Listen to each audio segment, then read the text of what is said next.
एक गांव में एक वृद्ध जमींदार रहता था। उसकी बहुत उम्र हो चली थी।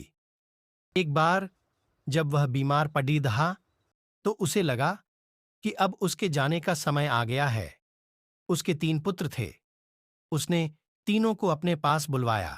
जब तीनों पुत्र वृद्ध व्यक्ति के पास एकत्रित हुए तो वो बोला, पुत्रों, लगता है मेरा जाने का समय आ गया है। मैंने तुम्हें एक बात बताने के लिए अपने पास बुलाया है। जब मैं मर जाऊं तो तुम लोग मेरे पलंग के नीचे की जमीन खोद लेना। वहां तुम तीनों के लिए कुछ है। इतना कहने के बाद वृद्ध व्यक्ति की मृत्यु हो गई।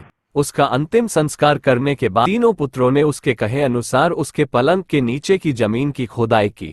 खुदाई में उन्हें 3 कटोरे मिले, जो एक के ऊपर एक रखे हुए थे। पहले कटोरे में मिट्टी थी, दूसरे में सूखा हुआ गाय का गोबर और तीसरे में तिनके रखे हुए थे।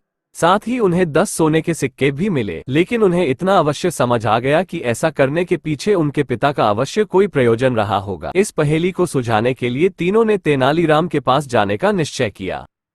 तेनालीराम के पास पहुंचकर उन्हें पूरी बात बताकर उन्होंने पूछा, चाचा, आप तो पिताजी के बहुत अच्छे मित्र थे।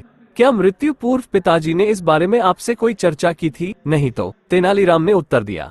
किंतु तुम्हारे पिताजी पहेलियों के बहुत शौकीन थे, इसलिए शायद वे पहेली में अपनी बात कह गए हैं।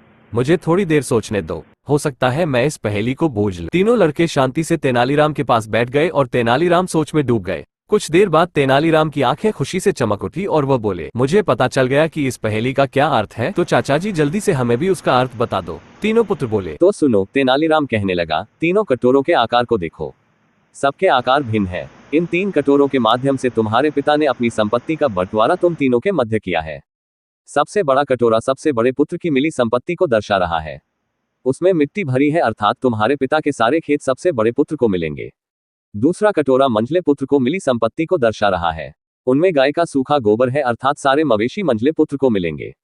तीसरा कटोरा छोटे पुत्र को मिली संपत्ति को दर्शा रहा है, जिसमें तिनके भरे हैं, जो सुनहरे रंग के हैं, अर्थात सारा सोना सबसे छोटे पुत्र के हिस्से आया है। इतना कहकर तेनालीराम चुप हो गया। तब तीनों पुत्र बोले, चाचा जी, एक बात समझ में नहीं आ रही कि पिताजी ये 10 सोने के सिक्के किसके लिए छोड़ गए हैं? ये मेरा महताला है। तुम्हारे पिता कोई भी काम मुफ्त में नहीं करवाते थे।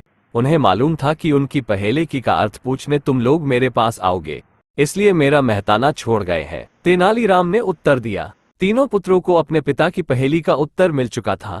उन्होंने तेनालीराम को 10 सोने के सिक्के दिए और लौट गए।